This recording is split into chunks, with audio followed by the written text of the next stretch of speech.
Hello viewers, welcome to Bhavani కథల ప్రపంచం. ఈ స్టోరీ మీకు నచ్చినట్లయితే నా ఛానల్ని సబ్స్క్రైబ్ చేసుకుని నన్ను ప్రోత్సహించండి వ్యూవర్స్. సరే, కథలోకి వెళ్ళిపోదాం. కాల్గల్ విభిన్న ప్రేమ కథ 31వ భాగం. తీర్థ ఇంటికి వచ్చేసరికి హాల్లో అందరూ సమావేశమై ఉన్నారు. అమ్మా తీర్థ అంటూ రాజేంద్ర పిలవగానే ఆయన్ని చూసి ముభావంగా తలను దించేసింది తీర్థ. నువ్వు క్షేమంగానే ఉన్నావా తల్లి? నన్ను వదిలి ఎక్కడికి వెళ్ళిపోయావు తల్లి అని ఆతృతగా అడిగాడు రాజేంద్ర. అతని ప్రశ్నకు సమాధానం ఇవ్వలేదు తీర్థ. కొడుకు క్యాంప్ నుండి వచ్చాడని, వచ్చినా కనిపించడం లేదని, ఫోన్ కూడా అవడం లేదని, వాడు మాయమవడానికి కారణం తీర్థేనేమో అని ఉక్రోషంగా ఉన్న మాలిని తీర్థను కాల్చేసేలా చూస్తూ, ఎవరికీ చెప్పకుండా ఎక్కడికి వెళ్ళావు? ఇప్పుడు ఎక్కడి నుండి వస్తున్నావు? ఈ ఇంటి కోడలు ఇలా ఉండాలి, అలా ఉండాలి అని నాకు నీతులు చెప్పావు కదా, మరి ఇప్పుడు నువ్వు ఉదయం నుండి ఎక్కడ ఉండి వస్తున్నావు అని అడిగింది. నాతో పాటు ఉంది అని చెప్తూ అక్కడికి వచ్చాడు ధ్రువ్. దాంతో అందరూ ధ్రువ్ వైపు చూశారు. మేమిద్దరం బయటకు వెళ్ళాం అన్నాడు. మీరిద్దరూనా? ఎక్కడికి వెళ్ళారు అని అడిగింది మాలిని. అది నీకు చెప్పాల్సిన అవసరం లేదనుకుంటాను అన్నాడు. దేవ్ వచ్చాడంట, వాడెక్కడ ఉన్నాడు అని అడిగింది మాలిని. హాస్పిటల్లో ఉన్నాడు అన్నాడు రెక్లెస్గా. హాస్పిటల్లో ఉన్నాడా? ఏ హాస్పిటల్లో ఉన్నాడు? ఎందుకు ఉన్నాడు అని అడిగింది మాలిని. ఏ హాస్పిటల్లో ఉన్నాడో కావాలా, లేక ఎందుకు ఉన్నాడో కావాలా? ఏదో ఒక ప్రశ్నకి సమాధానం చెప్తాను అన్నాడు పొగరుగా. ముందు కొడుకు ఎక్కడ ఎలా ఉన్నాడో తెలుసుకొని అప్పుడు వీళ్ళ సంగతి చూడొచ్చు అని ఉక్రోష పడిపోతూ, నా కొడుకు ఎలా ఉన్నాడు, ఏ హాస్పిటల్లో ఉన్నాడో చెప్పు అని అడిగింది మాలిని. ఈయనే కొట్టి మళ్ళీ ఈయనే హాస్పిటల్లో చేర్చారన్నమాట అనుకొని మౌనంగా ఉంది తీర్థ. ప్రాణాలతోనే ఉన్నాడు, సంతోషించు అని హాస్పిటల్ పేరు చెప్పి తన గదికి వెళ్ళిపోయాడు ధ్రువ్. దాంతో మాలిని పరివారం అంతా హాస్పిటల్కి బయలుదేరింది. అందరూ వెళ్ళిపోయాక హాల్లో సోఫాలో కూలబడిపోయి ఏడుస్తుంది తీర్థ. రాజేంద్ర ఆమె భుజం మీద చేయి వేసి, నీ బాధను నాతో పంచుకోలేవా తల్లి అని అడిగాడు. ఎవరితో పంచుకున్నా నా బాధ తీరదు తాతయ్య అని అంటుంది. తీర్థ అని గట్టిగా పిలిచాడు ధ్రువ్. వస్తున్నా అంటూ తమ గదిలోకి వెళ్ళింది. వెంటనే ఆమె చేయి అందుకొని ఆమెను చుట్టుకున్నట్లుగా దగ్గరకు లాక్కున్నాడు. ఈ హఠాత్ పరిణామానికి షాక్ అవుతూ, ఏంటి మీరు చేస్తున్న పని? నన్ను వదలండి, నా జోలికి రానని, నన్ను ఇబ్బంది పెట్టనని మాట ఇచ్చారు అంది. ఆ మాటకు ఆమె పెదవులను అందుకునేంత దగ్గరగా వస్తూ, నిన్ను ముట్టుకోనని, నీ జోలికి రానని, నిన్ను ఇబ్బంది పెట్టనని మాట ఇవ్వలేదు. నీకు నువ్వుగా నన్ను తాకితేనే అసలు ఘట్టం అన్నాను. అది తప్ప ఇంక ఏం చేయడానికైనా నాకు హక్కుంది అన్నాడు. బలవంతంగా పెళ్లి చేసుకునే ఏ భర్తకు హక్కులు ఉండవు. అవునా అని ఆమెను వదిలి దూరం జరిగి టేబుల్ మీద ఆమె వదిలేసిన నగలను చూపిస్తూ, ఈ వస్తువులన్నీ తీసేశావు, మరి నీ మెడలో ఆ తాళి తీయలేదే అని కళ్ళెగరేస్తూ అడిగాడు. దానికి ఆమె తన మెడను తడుముకుంటూ చెమటలు పడుతున్న నుదుటిని తుడుచుకుంటూ అతని వైపు చూస్తుంది తప్ప సమాధానం చెప్పలేదు. ఓహో, నేను కట్టాను కాబట్టి నేనే తీయాలని నువ్వు తీయలేదా? సరే, నేనే తీసేస్తాను అని ఆమె వైపు కదిలాడు. అతని మాటలకు ఆమె అదిరిపడి వెనక్కి అడుగులు వేస్తూ, ఏంటి మీ పిచ్చి మాటలు, తాళి తీయడం ఏంటి అని అడిగింది. నాకు ఏ హక్కులు లేవని నువ్వు అన్నప్పుడు నీ మెడలో నేను కట్టిన తాళి ఎందుకు? అందుకే తీసేస్తాను అంటూ ఒక్క అందులో ఆమె చేతిని పట్టుకుని దగ్గరకు లాక్కొని మరో చేత్తో ఆమె తాళిని పట్టుకున్నాడు. అతని నుండి చేతిని లాక్కొని ఆమె కూడా తన తాళిని గట్టిగా పట్టుకుంటూ, వదలండి, దీన్ని నా మెడలో నుండి తీయకండి అంది. ఎందుకు తీయకూడదు? తీయకూడదు అంతే అని పెనుగులాడుతుంది. ఎందుకు తీయకూడదో చెప్పకపోతే తెంపైనా నీ నుండి దూరం చేస్తాను అన్నాడు తాళి ఉన్న చేతి పిడికిలిని బిగిస్తూ. దాంతో అతని చేతిని కొరికి తాళిని విడిపించుకొని అతనికి దూరం జరుగుతూ, భర్త బ్రతికి ఉంటుండగా ఏ ఆడది తన మెడలో తాళి తీయదు అని అరిచి చెప్పింది. భర్త అని నొక్కి పలుకుతూ ఆమె చేయి అందుకొని మళ్ళీ దగ్గరకు లాక్కొని, అంటే నన్ను నీ భర్తగా ఒప్పుకుంటున్నావు. అటువంటప్పుడు నాకు నీ మీద సర్వ హక్కులు ఉన్నట్లే కదా! అన్నాడు. దాంతో నీళ్లు నిండిన కళ్ళతో అతన్నే చూస్తూ నోరు తెరవలేదు తీర్థ. బెదురుతున్నట్లుగా ఉన్న ఆమె నయనాలను, అదురుతున్న పెదవులను చూస్తూ, మరోసారి ఈ ఇంటి నుండి పారిపోవాలని చూసినా, నాకెదురు సమాధానం ఇచ్చినా మీ నాన్నను నువ్వు మరిచిపోవాలి. నువ్వు నేను చెప్పినట్లు చేయాలి. నా ఆజ్ఞను తూచా తప్పకుండా పాటించాలి. అలా చేస్తేనే మీ నాన్న ప్రాణాలతో ఉంటాడు. లేదంటే పైకి పోతాడు అని చెప్పి ఆమెను విసురుగా దూరం నెట్టి, నగలు పెట్టుకొని నా కోసం కాఫీ తీసుకొని రా, మేడ మీద లాస్ట్ రూమ్లో ఉంటాను అనేసి ఆ గదిలో నుండి వెళ్ళిపోయాడు ధ్రువ్. బానిసకు నగలు ఎందుకు అనుకుని బాధపడి నగలు అలంకరించుకొని కిచెన్లోకి వెళ్ళింది. తీర్థ కిచెన్లో పాలు మరగబెడుతూ ఏదో ఆలోచిస్తుంది. ఎవరికి వారు తమ పంతం నెగ్గించుకోవడం కోసం ఏదేదో చేస్తున్నారు. ఎంతకైనా తెగిస్తున్నారు. ప్రాణాలు తీయాలన్నా కూడా వెనకాడడం లేదు. ఎవరికీ మనసుతో పని లేదు. దాని విలువ తెలియదు. ఇక ఈ జీవితం ఇంతే. నా గురించి పట్టించుకోని తండ్రి కోసం ఆలోచించకుండా ఏ ఊరికో ఏ మూలకో వెళ్ళి నా బ్రతుకు నేను బ్రతికే స్వాతంత్రం కూడా నాకు లేదు అని ఆలోచిస్తుంటే పాలు పొంగిపోబోయాయి. వెంటనే మంగి పొయ్యి కట్టేసి, ఏం ఆలోచిస్తున్నావు తీర్థమ్మా అని కుదిపింది. దాంతో ఈ లోకంలోకి వచ్చినట్లుగా అయ్యి, ఏం లేదు అనేసి కాఫీ కలిపి కెటిల్లో పోసి ట్రే తీసుకుని ధ్రువ్ చెప్పిన గదిలోకి వచ్చింది. ఆ గదంతా చీకటిగా ఉండడంతో ఈ గదిలోనే ఉంటానన్నారు అని అనుకుంటూ తడుముతూ లైట్ ఆన్ చేసింది. దాంతో ఆ గదిలో గోడకు అడుగడుగునా ఉన్న పెయింటింగ్స్ కనిపించాయి. ఇన్ని పెయింటింగ్స్ ఎవరైనా వేశారా లేదా కొనిపెట్టారా అని అనుకుంటూ, ఇంతకీ ఈ మహానుభావుడు ఎక్కడ ఉన్నాడో అని చూస్తుంటే ఆ గదిలోనే మరో గదికి డోర్ కనిపించింది. దాంతో డోర్ తీసుకుని ఆ గదిలోకి వెళ్ళిన తీర్థకు స్కూల్లో బ్లాక్ బోర్డ్ అంత పెద్ద కాన్వాయిస్కి ఇరుపక్కల స్టాండింగ్లో కలర్ ట్రేస్, వాటిలో బ్రష్ ముంచి పెయింటింగ్ వేస్తున్న ధ్రువ్ కనిపించాడు. ఈయన గారి దగ్గర ఈ కళలు కూడా ఉన్నాయా అని అనుకొని అతని దగ్గరకు వెళ్ళి, కాఫీ అంది. అక్కడ పెట్టు. సరే అని మరో టేబుల్ మీద ట్రే పెట్టేసి వెళ్ళిపోతుంటే ఆమె చేయి పట్టుకుని తనకు దగ్గరగా లాక్కున్నాడు. ఈ హఠాత్ పరిణామానికి అదిరిపడుతూ, ఏంటిది వదలండి, నాతో పాటు పెయింటింగ్ చేయి అన్నాడు ఆమె కళ్ళల్లోకి చూస్తూ. అతని పట్టుకి ఉక్కిరి బిక్కిరి అవుతూ, నాకు రాదు, ముందు వదలండి అంది. ఈ ధ్రువ్ ఉంటుండగా ఏదీ రాదు అని అనకూడదు. నేను చెప్పే ఏ పని చేయను అని అసలే అనకూడదు అని అంటూ పట్టుని సడలించి ఆమెకు ఊపిరి ఆడనిచ్చి, ఆ 2 బ్రష్లు తీసుకో అన్నాడు. దాంతో గుటకలు మింగుతూ ఎగశ్వాస తీస్తూ 2 చేతులతో 2 బ్రష్లు అందుకుంది. వాటిని కలర్స్లో ముంచు అన్నాడు. అలాగే చేసింది. వెంటనే ఆమె 2 చేతులను తన చేతులతో పట్టుకొని ఆమెను ఆపాదమస్తకం తాకుతున్నట్లుగా దగ్గరకు వచ్చి ఆమె వైపే కన్నార్పకుండా చూస్తూ ఆమె 2 చేతులను కాన్వాస్కి కాస్త దూరంగా పెట్టి ఆమె పిడికిళ్లను పట్టి ఆ బ్రష్లతో కాన్వాస్ మీద అటు ఇటు రాస్తున్నాడు.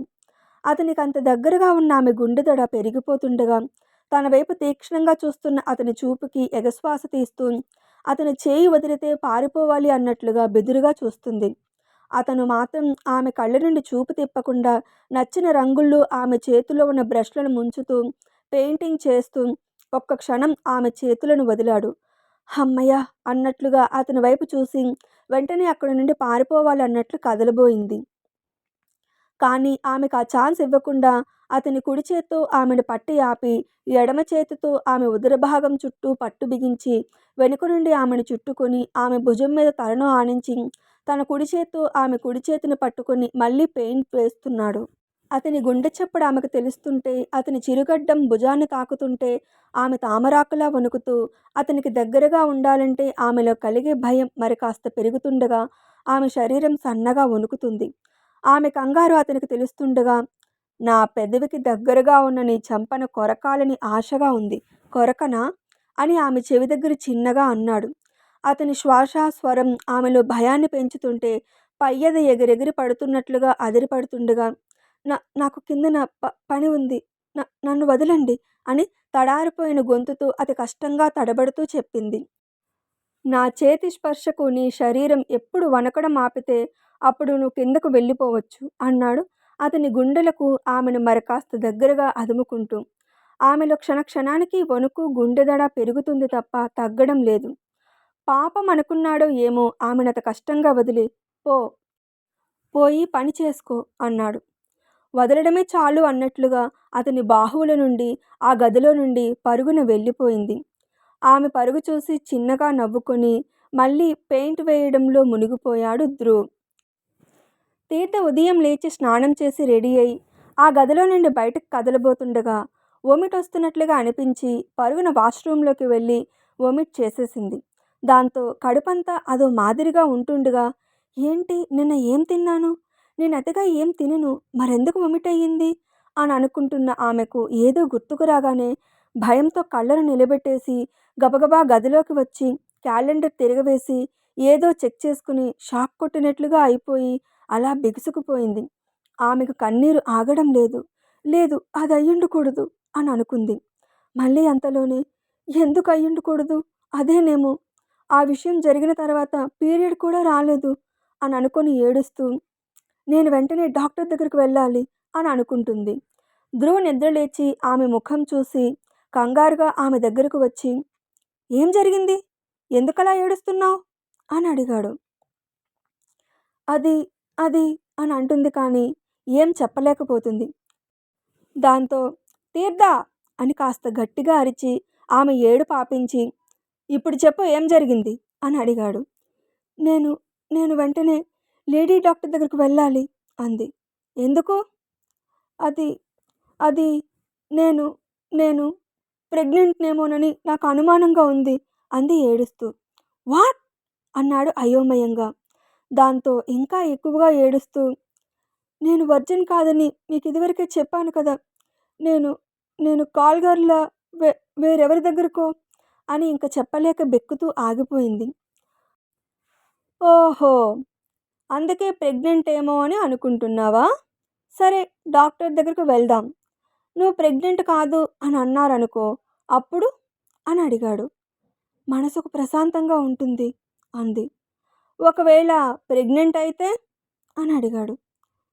నేను చచ్చిపోతాను అంది వెంటనే. వాట్ అన్నాడు. అవును, నేను చచ్చిపోతాను. తండ్రి ఎవరో తెలియని బిడ్డకు జన్మనివ్వలేను. అబార్షన్ చేయించుకొని బిడ్డను చంపలేను. అంతకన్నా నేను చనిపోవడమే మంచిది కదా అంది. ఎందుకంత కష్టం? నువ్వు నిజంగా ప్రెగ్నెంట్ అయితే నీ బిడ్డకు నేను తండ్రిని అవుతాను అన్నాడు. వీల్లేదు, ఎవరి పాపాన్నో మీకు అంటగట్టలేను అంది.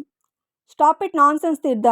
మొన్న రాత్రంతా ఏడుస్తూ నిన్నంతా ఇంట్లో నుండి బయటకు వెళ్ళి ఏదేదో చేసేసి ఒంటిని అలసపెట్టుకొని సరిగా తినకుండా ఉన్నావు. ఆ నీరసానికి వికారానికి వొమిట్ అయ్యి ఉంటుంది. నువ్వు ప్రెగ్నెంట్ కాదు అన్నాడు. అలా అని మీరెలా చెప్పగలరు?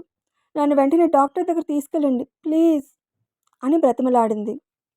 దాంతో ఏదో నిర్ణయం తీసుకున్నవాడిలా, సరే, రెడీ అయి వస్తాను అని స్నానం చేసి వచ్చాడు. అంతవరకు ఆమె అలా ఏడుస్తూనే ఉంది. కాస్త ఆ కొలాయి కట్టే, నా ఇంట్లో వాటర్ ప్రాబ్లం లేదు అన్నాడు వెటకారంగా. అతని వెటకారానికి రియాక్ట్ అయ్యే స్థితిలో లేదామె. దాంతో పద అని హాస్పిటల్కి తీసుకెళ్ళి నువ్విక్కడే ఉండు అని ఆమెను బయట ఉంచి లోపల డాక్టర్తో ఏదో మాట్లాడి వచ్చి టెస్ట్ చేస్తారు, లోపలికి వెళ్ళు అన్నాడు. ప్రాణమున్న బొమ్మలా లోపలికి వెళ్ళింది తీర్థ. అక్కడ పడుకోమ్మా అని డాక్టర్ చెప్పగానే తీర్థ మంచం మీద పడుకుంది. డాక్టర్ తీర్థ చీర ఎత్తబోతుంటే తీర్థ వెంటనే లేచి కూర్చొని తన చీరను సరిచేసుకుంటూ, డాక్టర్ ఏం చేస్తున్నారు మీరు అని అడిగింది. నేను చేస్తున్నది చట్ట ప్రకారం తప్పని తెలుసు, కానీ తప్పదు. నువ్వు వర్జిన్ అవునో కాదో టెస్ట్ చేయాలని అనుకుంటున్నాను అందామె. అలా టెస్ట్ చేయమని మీకెవరు చెప్పారు? నేను ప్రెగ్నెన్సీ టెస్ట్ కోసం వచ్చాను అంది తీర్థ. వాట్? ప్రెగ్నెన్సీ టెస్ట్ అయితే వర్జిన్ టెస్ట్ చేయమని ధ్రువెందుకన్నాడు అంది డాక్టర్. నేను నేను వర్జిన్ కాదు డాక్టర్, ఆ విషయం నాకు తెలుసు అంది. ధ్రువ్ చెప్పాడంటే ఏదో అర్థం ఉండే ఉంటుంది. నాకు చెప్పిన పని నన్ను చేయని అని ఆమె తీర్థను టెస్ట్ చేసి, నువ్వు వర్జిన్ కాదు అని నువ్వెందుకు అంటున్నావు అని అడిగింది. తీర్థ ఇబ్బందిగా ముఖం పెడుతూ, అది పర్సనల్ అంది. అయితే నీ పర్సనల్ నీ దగ్గరే ఉంచుకో. నువ్వు ప్రెగ్నెంట్ కాదు. అలాగే నువ్వింకా వర్జిన్‌వే అంది డాక్టర్. ఆమె మొదటి మాటకు సంతోషించేలోపే ఆ రెండో డైలాగ్ తీర్థ మెదడుని మొద్దుబారేలా చేసింది. నేను నేను అని అంటుంది. అవును, నువ్వింకా కన్యవే అంది డాక్టర్. దాంతో తీర్థకు తల తిరుగుతున్నట్లుగా ఉంది. ఆ రోజు ఆమె ఎవరి దగ్గరకో వెళ్ళడం నిజం. ఆ గదిలోకి ఎవరో రావడం నిజం. ఆమె వివస్త్రగా ఉండడం నిజం. మరి నేను వర్జిన్‌లా ఎలా ఉంటాను? నేను ప్రెగ్నెన్సీ టెస్ట్ చేయమంటే వర్జిన్ టెస్ట్ చేయమని ధ్రువ్ ఎందుకన్నాడు? ఏంటిదంతా? నేను ఎవరి దగ్గరకో వెళ్ళాను అన్న విషయం అతనికి తెలుసు. అటువంటప్పుడు నేను వర్జిన్ అవునో కాదో అని టెస్ట్ చేయడం ఏంటి? ఇందులో ఏదో విషయం ఉంది. నేను ధ్రువ్‌ని అడిగి తెలుసుకుంటాను అని విసురుగా బయటకు వచ్చి ధ్రువ్ కోసం చూసింది తీర్థ. కింద కారులో ఉన్నాను రా అని సెల్‌కి మెసేజ్ చేశాడు. కోపంగా కిందకు వెళ్ళగానే కారులో కూర్చో అన్నాడు రెక్లెస్‌గా. నేను మీతో మాట్లాడాలి అంది కోపంగా. మాట్లాడతావో పోట్లాడతావో తర్వాత. ముందు కారులో కూర్చో అన్నాడు కోపంగా. చిరాకుగా డోర్ తీసి కూర్చోగానే సీట్ బెల్ట్ పెట్టుకో అన్నాడు. నేను అని ఏదో అనబోతుంది. చెప్పింది చేయి అన్నాడు. దాంతో సీట్ బెల్ట్ పెట్టుకొని అతని వైపు చూసింది. కారు దిగాక నీ ప్రశ్నలకు జవాబు చెప్తాను అని గెస్ట్ హౌస్కి తీసుకెళ్లి కారు ఆపి అతను లోపలికి వెళ్ళాడు. కారు దిగిన తీర్థ చుట్టూ చూసి షాక్ అయిపోయింది. చిన్న క్లారిటీ వ్యూవర్స్, నేను కూడా ఆడపిల్లనే. వర్జిన్ టెస్ట్ని సమ్మతించడం నా ఉద్దేశం కాదు. హాస్పిటల్ పార్ట్ అంతా స్టోరీ కోసం రాశాను. ఎవరూ తప్పుగా అనుకోవద్దు. ఇంకా ఉంది. ధ్రువ్ తీర్థను ఎక్కడికి తీసుకొచ్చాడు? ఆమె ఎందుకు షాక్ అయ్యింది?